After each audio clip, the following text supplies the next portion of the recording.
Ó, já tá gravando, tá? Pois eu digo, não tem problema. Oi?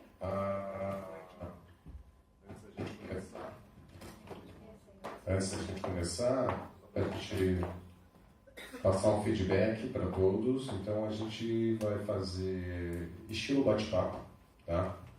Não ficar aquela coisa palestra falante.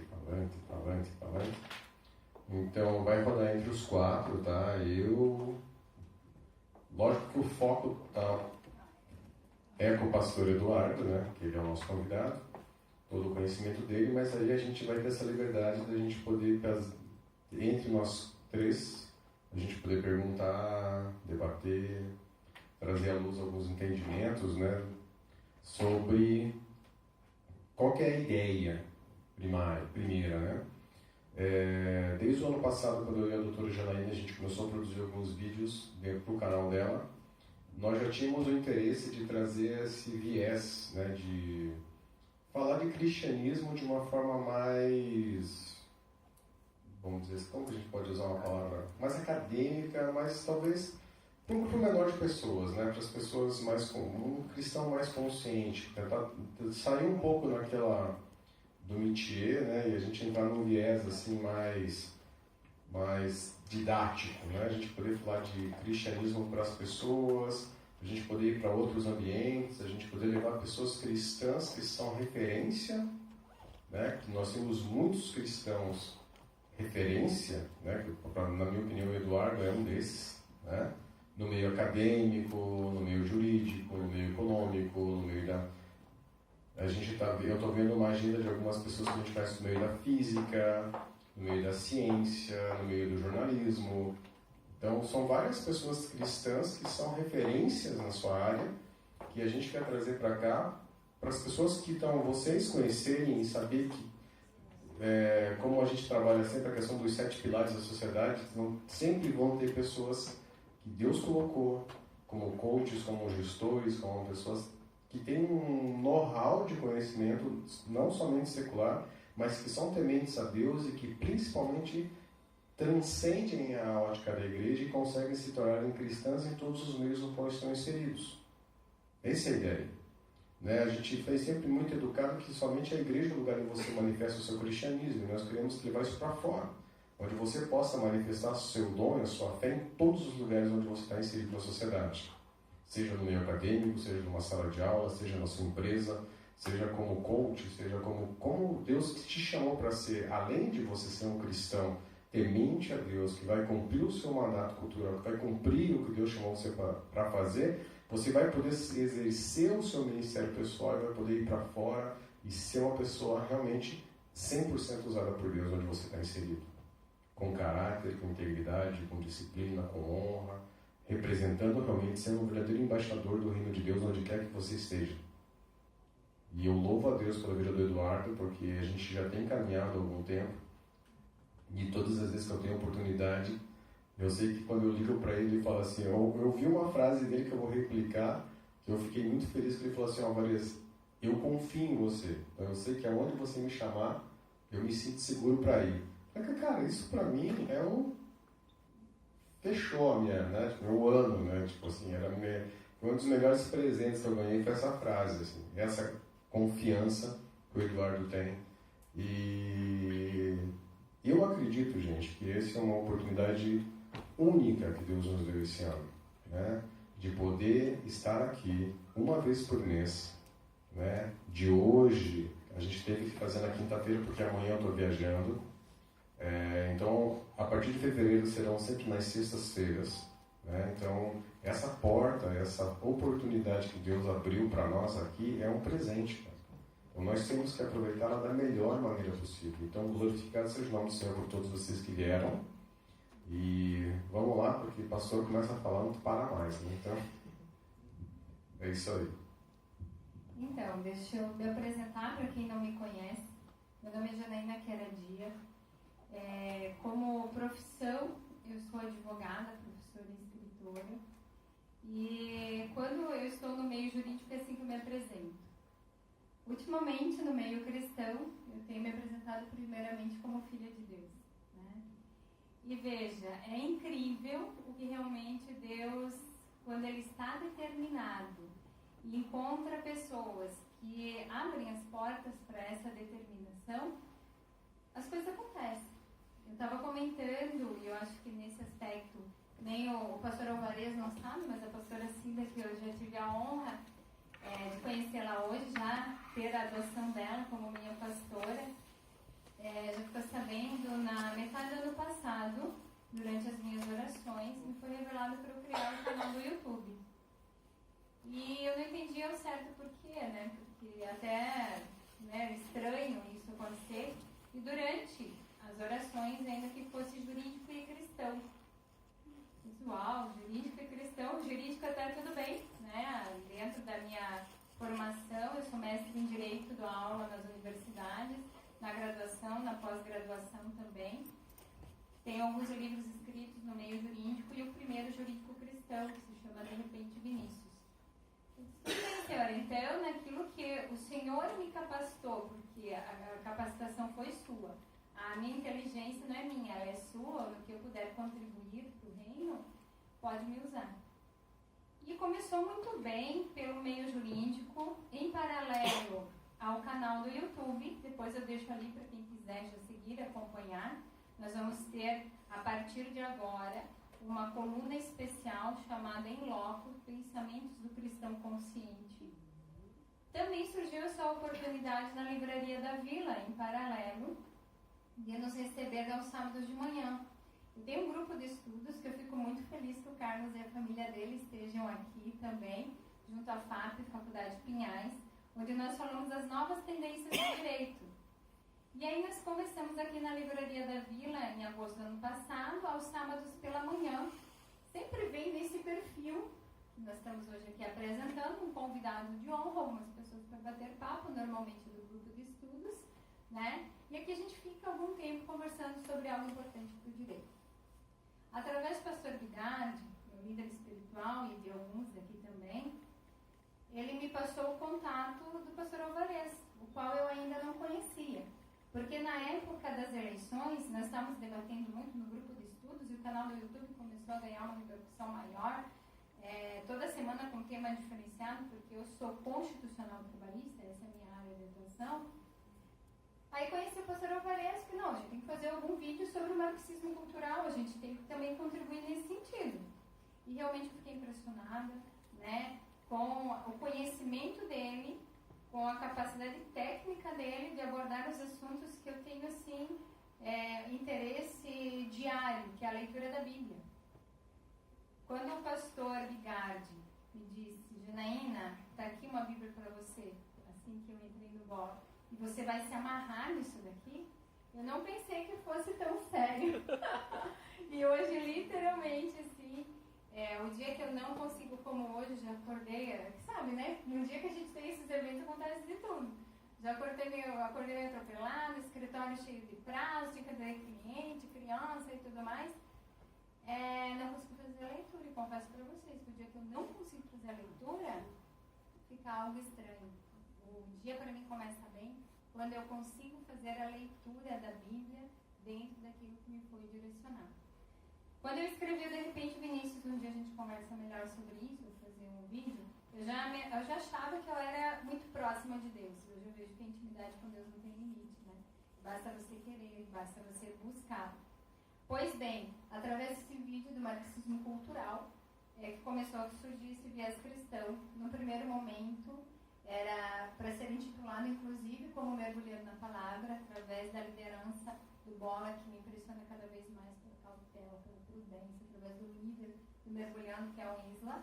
Resolvemos, por bem, utilizar o In Loco, agora com o viés cristão. Então, assim, para mim, é uma honra, uma alegria emocionante estar com vocês aqui. Eu digo com o pastor Alvarez, né? O Isla, a gente se conhece há um bom tempo, ligamos as pessoas há pouco tempo, né? E o pastor Eduardo, assim, que, nossa, só pelo artigo que eu li dele, né, uma parte, pastor, eu não consegui ler tudo, uma parte já realmente ganhou a minha admiração. Quando o pastor Alvarez me chamou no domingo, eu não sabia que eu ia subir. O pastor Alvarez foi me pedir desculpas que ele não me deixou falar num dia, né, lá fazendo o anúncio junto ao Bola. E ele nem sabe, mas Deus estava me cuidando. E é muito diferente para mim falar sobre a área jurídica do que da área cristã. Né? A área cristã me deixa muito emotiva, a área jurídica é a razão. E eu confesso, pastor, se o senhor tivesse medo, você, né? Porque ele é muito jovem para a gente falar em Senhor. Se você tivesse me chamado, agora fala, eu acho que eu ia chorar, gente. Então, eu ia chorar de emoção, né? Porque, glória a Deus, o projeto está acontecendo, ele é realidade, ele vai iniciar, e eu tenho passado por turbulências, quanto mais eu vejo turbulências passando, mais Deus me diz o seguinte: grandes coisas vão acontecer. Passe o deserto, confie em mim, entregue nas minhas mãos que grandes coisas vão acontecer. Então ele sempre me coloca, eu acho bem engraçado, quando assim, ele sempre me coloca com gigantes, né? Na área jurídica isso tem sido muito comum, quando eu vejo assim, uau, estou no meio de pessoas que eu jamais, vim de Santa Catarina para cá fazer mestrado, jamais teria acesso, quando eu vejo já estou lá. E não foi diferente no meio cristão. Primeiro através da liderança do pastor Marcelo Gade. Agora, quando me colocou diante do pastor Alvarez, o Winston nem sabia de tudo que ele tinha ali, né, para me auxiliar, quando a gente só tomava café lá na Brasileia. E o pastor Eduardo, doutor Eduardo, porque aí sim a gente pode tratá-lo como doutor, porque ele realmente é doutor na matéria que ele domina. E agora a minha pastora amada ali, né, já foi contratada para tal cargo. Não tem mais como voltar atrás. Vocês são todos testemunhas disso. Então, pessoal, eu espero que vocês curtam. Eu vou parar de falar porque, como diz o pastor Alvarez, o pastor já fala bastante, imagina advogado. Por isso que não ia dar certo, pastor. Se eu começasse a falar aquele dia, ia roubar o culto inteiro, né? Não ia dar certo. Então, eu espero que vocês aproveitem ao máximo. Que assim, né? Deus transmita através das pessoas que estão aqui, porque hoje eu mais vou ficar em silêncio, ouvindo, mas vou fazer o bate-papo aqui com eles, e mais vou aprender, né, sobre a palavra.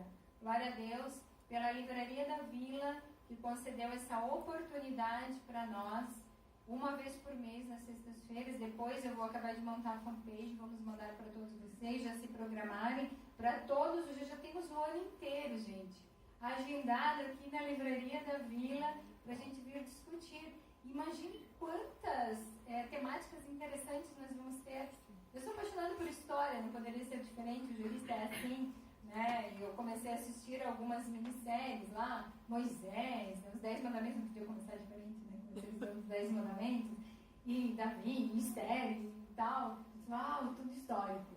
E quem que o pastor Alvarez traz? O pastor Eduardo, para falar exatamente disso. Então, quando chegar a um patamar, que eu consigo ver que o pastor Eduardo está meio que para o fim, vou ver que a gente meio que vai intercalando aqui, quem se interessar vai começar a pastora Cida, que não tem como dizer não agora, né?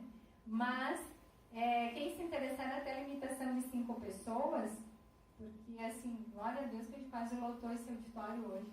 E eu espero que em breve comece até a faltar espaço, em breve a gente ganhe um outro, né, viés ainda do em loco, pensamentos do cristão consciente. Vamos limitar em 5, daí nós disponibilizamos, quem quiser fazer pergunta, vem aqui e conversa diretamente com as pessoas, tá bom? Vamos combinar assim? Então, pastor Eduardo Medeiros, a palavra é sua. Bom, boa noite a todos. Quero dizer que é um prazer muito grande poder estar aqui para conversar a respeito do assunto que a gente ama, né? Como pastor na igreja a gente prega, né? Então a gente não tem muitas oportunidades de falar com cristãos a respeito de história. A gente sempre embute isso nos eventos, né? E nas aulas que a gente ministra, mas assim, um bate-papo a respeito de história é algo muito bom. Eu fico muito feliz e honrado em ser o primeiro convidado aqui de um evento desse nível, né? Então, para me apresentar, eu sou Eduardo Medeiros, eu fiz doutorado em História pelo UFPR, meu doutorado é em Idade Média, então sou um medievalista, e a primeira coisa que o pessoal fala é por que um brasileiro falar sobre Idade Média? Quando aqui você não tem essa, né? Antes de 1500, erroneamente a gente fala que não havia história no Brasil. Mas por que um brasileiro falando sobre Idade Média, já que os europeus fazem isso há muito mais tempo e muito melhor do que a gente, alguns críticos podem falar a respeito? A nós, justamente, o nosso olhar ele não está contaminado com um viés eurocêntrico. Os europeus acreditam que eles são a origem de tudo, né? A civilização começa na Europa, quando você pode usar o termo a partir do século XVI. Quando nós, latinos, aqui, começamos a estudar, nós não temos todo esse arcabouço aí de essas ideias de mitos fundadores da história, das coisas que acontecem. Então nós temos um olhar isento que tem contribuído muito. E quando a gente analisa o ambiente acadêmico europeu, a gente percebe que há uma queda no interesse dos jovens europeus em procurar as faculdades de humanidades. Então, muitos programas, até fica aí a dica para quem está em período aí universitário, pesquisar, muitas faculdades em Portugal, Espanha, na França, estão abrindo vagas para brasileiros, inclusive com a nota do Enem, você consegue até concorrer a uma vaga para estudar numa faculdade europeia, porque eu já fiz algumas visitas, os professores já dão muitos cursos lá, palestras, e assim, auditórios para 100 alunos estão com 10, 15 alunos. Assim. Há uma decadência na procura dos jovens por humanidades na Europa hoje. Então, nós somos uma força hoje na pesquisa histórica. Então, isso é uma razão pela qual brasileiros pesquisam esse tipo de assunto, fala sobre Idade Média, né? E a minha pesquisa fala a respeito de um rei do século XII, a minha pesquisa foi analisar todas as cartas jurídicas dele, então tem um pouquinho a ver aqui com o ambiente do in loco, né? Onde são 1835 cartas em latim, foram todas as cartas que ele escreveu ao longo do reinado de 40 anos dele. Então eu fiz a tradução de todas as cartas para avaliar a documentação histórica e comparar isso com aquilo que a história fala, para tentar enxergar já umas fake news aí já no século XIII, né? 4 anos, né, de pesquisa durante o doutorado. E tem algumas coisas interessantes, até porque a última parte da documentação não existia, não tinha como conseguir. Estava esgotado já desde a década de 70. Eu consegui um exemplar, uma fortuna, realmente, assim, olha, foi algo muito caro. Consegui a última parte dessa documentação para finalizar o trabalho, senão ele ficaria incompleto. Então hoje eu sou procurado por vários pesquisadores que sabem que eu sou o detentor dessa documentação desse rei no Brasil. Não tem mais ninguém que tenha essas cartas, assim, né? Então foi um trabalho bastante complicado, assim, eu até podia ter trazido a documentação aqui para mostrar, ilustrando aqui, né, essa questão. Então a gente vai falar um pouco sobre história, mas também na parte teológica. Eu sou especialista em teologia bíblica e hoje eu sou professor em quase todas as universidades, as faculdades daqui da região. Então, se você fizer um curso na Uninter, você vai me ver. Se fizer um curso na Uniaselv, você vai me ver. Na São Brás, e é muito legal isso, porque é como se fosse uma viagem no tempo, né? Então, algumas matérias eu gravei há 10 anos atrás. Então, quando você me vê lá, eu já estou 10 anos mais novo lá. É muito interessante isso, né? Então, é muito legal. Todos os cursos à distância, basicamente, que estão em atuação aí, a gente está contribuindo com isso. E aí a minha produção acadêmica vem um pouco dessa área, dos cursos. Cada disciplina, história da igreja no Brasil, cultura religiosa, teologia do Antigo Testamento, introdução à teologia e várias outras disciplinas, a gente produz um livro, né, que os alunos têm acesso. Então isso já são 12 livros já publicados, né, esse viés acadêmico, para os alunos de bacharelado de teologia e história dos cursos à distância aqui do Paraná, e é muito legal isso. A interação dos cursos à distância te proporcionam algo que o presencial não proporciona, né? Você conversa às vezes com um aluno de Manaus, que está estudando a tua matéria. Às vezes tem 3.000 alunos fazendo a tua matéria ao mesmo tempo, simultaneamente. Às vezes faz alguns programas ao vivo, algumas lives, e você vê alunos do Brasil inteiro conversando, interagindo sobre aquilo que você está falando. A tecnologia ela é realmente maravilhosa nesse sentido, né? E como pastor de jovens, eu tenho um projeto chamado Parábolas Geek, que é um projeto, foi aí que eu conheci o pastor Alvarez já, né? Aí que a gente começou a nossa jornada. E nesse projeto a gente conversa com os jovens, utilizando os elementos da cultura para falar sobre cristianismo. Então a gente pega os personagens todos da cultura pop e a gente procura extrair princípios para utilizar e para ensinar jovens e adolescentes. Então, se você não conhece, peço que você procure depois aí em todas as redes sociais o Parábolas Geek para conhecer um pouco mais a respeito desse projeto. Então tem no Instagram, tem no YouTube, Facebook, Twitter, onde você procurar, você nos encontra. E o resultado desse projeto é um livro, que é o Devocional Pop. Nós lançamos em 2017, já está indo para a 3ª edição, estou muito feliz com esse resultado. Todas as livrarias, basicamente, você consegue encontrar. Menos a gente procurou, não está disponível aqui. Pode colocar aqui também, Vou né? pedir para o pessoal colocar aqui, né? Então,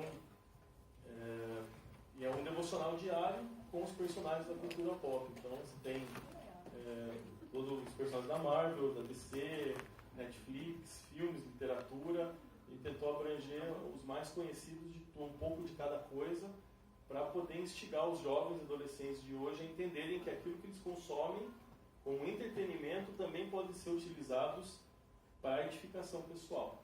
E aí a gente já começa a entrar no viés mais teológico da separação entre o espaço sagrado e o espaço profano, que para os medievais era algo muito separado isso, né? Havia um espaço determinado para o sagrado e um espaço profano. E quando a gente vai para a palavra, a gente começa a enxergar que não existe essa separação entre aquilo que é sagrado e aquilo que é profano. Porque eu, como filho de Deus, eu exerço o meu ministério 24 horas por dia. Não existem alguns momentos onde eu entro na igreja e assim, agora eu estou no espaço sagrado. Quando eu saio da igreja, agora eu estou no espaço profano. Nós sabemos que nós somos o templo do Espírito Santo, então tudo que eu faço deve ser feito para a glória de Deus. Então, se eu vou ao cinema, se eu vou jantar no restaurante, aquilo que eu faço deve ser feito para a glória de Deus. O apóstolo Paulo mesmo diz, olha, quer vocês comam, quer vocês bebam, qualquer coisa que vocês façam, façam para a glória de Deus. Então, aí, essa separação de fronteiras vai ficando meio complicada quando a gente entende um pouco mais a respeito disso. Se você vai para algumas cidades históricas, aqui no Brasil mesmo, Minas Gerais, Ouro Preto, algumas cidades que têm essas igrejas lá do século XVII, você vai ver que ao lado da igreja sempre tem um cemitério. E algumas igrejas ainda, o cemitério fica dentro da própria igreja.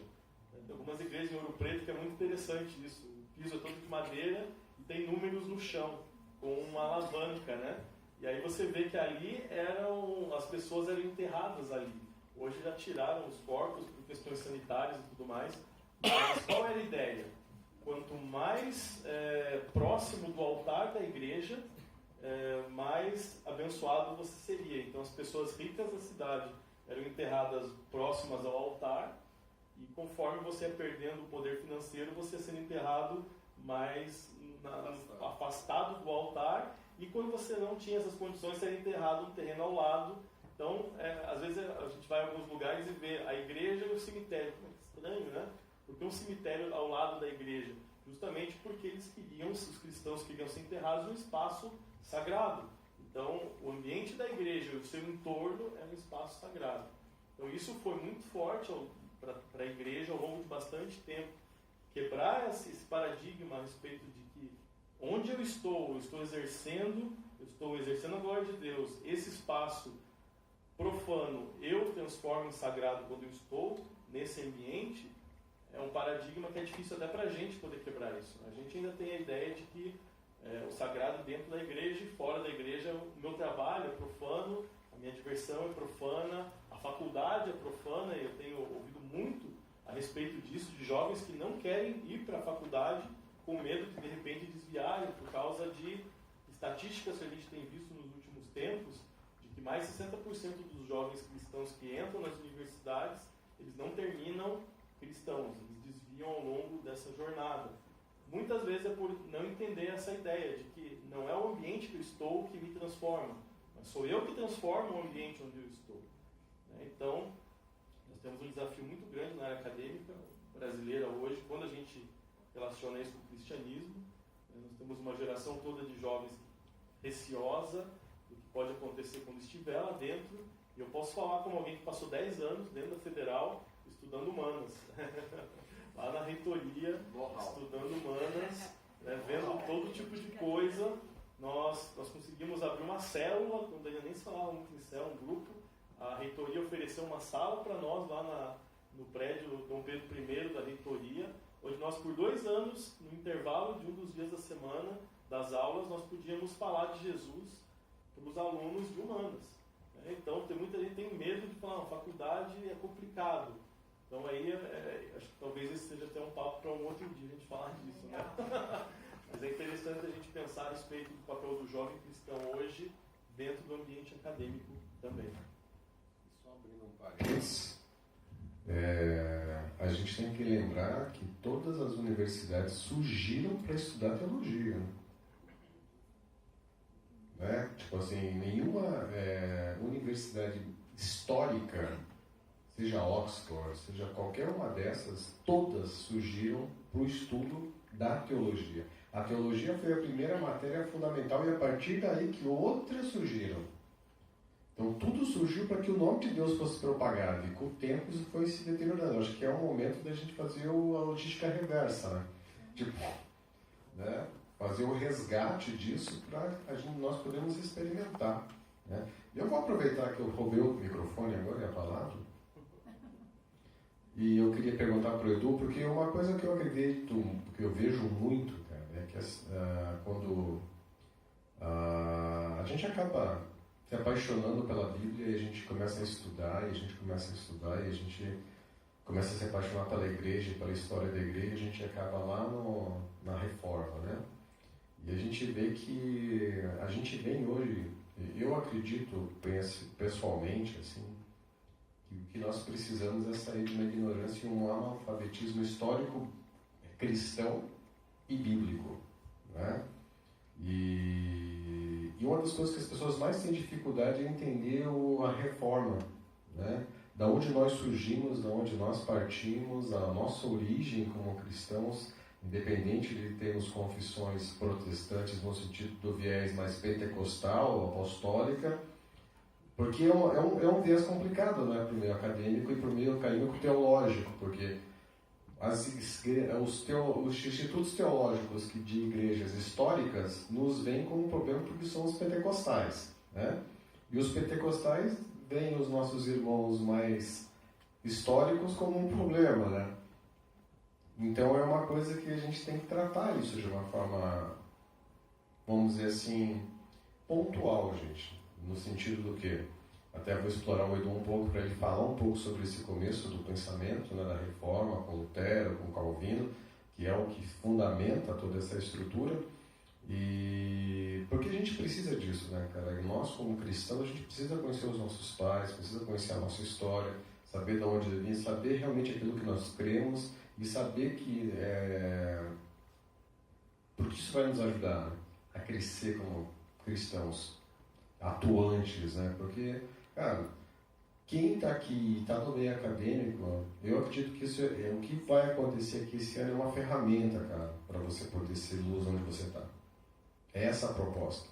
Você se municiar de palavra, de conhecimento, de ferramenta para você chegar onde você estiver e ser uma luz, ser sal, ser um instrumento de Deus onde quer que você vá. Tudo. Aproveitando que o pastor Eduardo vai falar, queria também fazer essa ponte teológica histórica, porque Lutero realmente fez a reforma protestante, mas assim, a gente sabe que ele não apareceu do nada. Existiu uma escola antes dele, existiu uma história antes dele, e aproveitando todo esse conhecimento medieval que o doutor, né, doutor pastor Eduardo tem, do que aconteceu antes de Lutero, como que foi o cristianismo, a igreja de Lutero, porque se nós formos pegar um aspecto um aspecto hermenêutico, digamos assim, escatológico, que são as sete igrejas, não faltou igreja da época de Jesus até hoje. Se estamos em Laodiceia, existiu uma igreja medieval. E como bem você comentou naquele artigo, que realmente me impactou, nós muitos chamam de Idade das Trevas, onde não houve nada, só houve fogueira, mas é uma percepção muito rasa do que realmente houve nessa época, e houve coisas importantes para que pudesse dar o pano de fundo e a sustentação para que Lutero viesse e fizesse a reforma.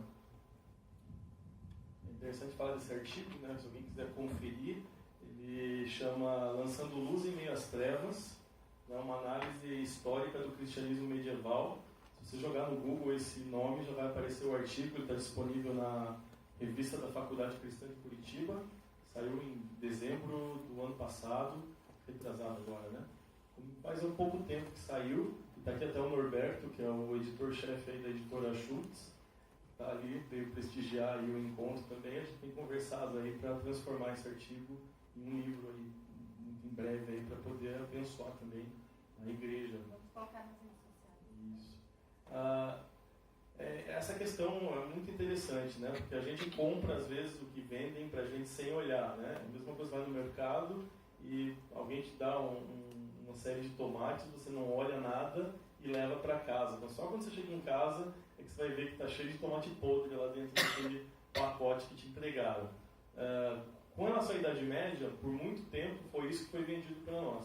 A Idade Média é a Idade das Trevas. Só para fazer uma pesquisa rápida aqui, quantos já ouviram essa expressão? Levante sua mão. Bastante gente, né? Então, e de onde veio esse termo? Como foi cunhado esse termo Idade das Trevas? Né? No século XVII, os filósofos do Iluminismo, que trouxeram o racionalismo para dentro da ciência e da filosofia, cunharam o termo Iluminismo. Então, Iluminismo porque agora nós temos uma era de luzes da razão, onde nós vamos separar a ideia da religião com a ciência, que até então, por 1.600 anos, caminharam lado a lado, a partir de agora estão separadas. Então, para criar uma era de luzes, eu preciso deteriorar aquilo que veio antes. Então, para exaltar o iluminismo, eu tenho que criar a Idade das Trevas. Então, nós jogamos do dia para a noite 16 séculos de história no lixo, dizendo que tudo aquilo faz parte agora de Idade das Trevas, porque agora nós descobrimos a razão.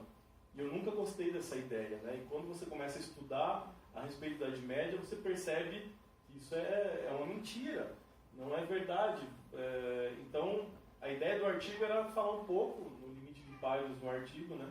Um tema tão vasto como esse, falar um pouco a respeito do que há de bom no cristianismo medieval que nós não sabemos. Porque como protestantes há um problema muito grande na nossa perspectiva teológica. Nós conhecemos o livro de Atos, lemos o final do livro de Atos dos Apóstolos, temos 1517 anos de lacuna, não aconteceu nada de relevante e começamos a estudar Lutero. Então, chegou Lutero e a partir de Lutero as coisas voltaram ao que eram no livro de Atos, então não preciso estudar o que aconteceu entre Atos dos Apóstolos e Lutero, né? O que é muito complicado, porque se eu quero entender o mundo de Lutero, eu preciso estudar o que aconteceu antes, eu tenho que entender a sociedade, né? E uma palavra muito importante para nós, que serve tanto para teologia, quando a gente estuda história de Israel, história do Novo Testamento, quando a gente pesquisa um pouco sobre isso, é a ideia do contexto. Eu preciso entender o contexto. Quando eu falo da Bíblia, eu preciso entender os autores, né? Por que 4 evangelhos? Né? Para quem cada um dos 4 evangelistas escreveu? Havia uma razão pela qual os textos não são iguais. Então, quando eu começo a entender para quem cada um dos 4 escreveram, facilita entender o conteúdo do que está escrito. Né? E aí, quando a gente vai para a história, essa é uma das máximas na história. Você precisa entender o contexto.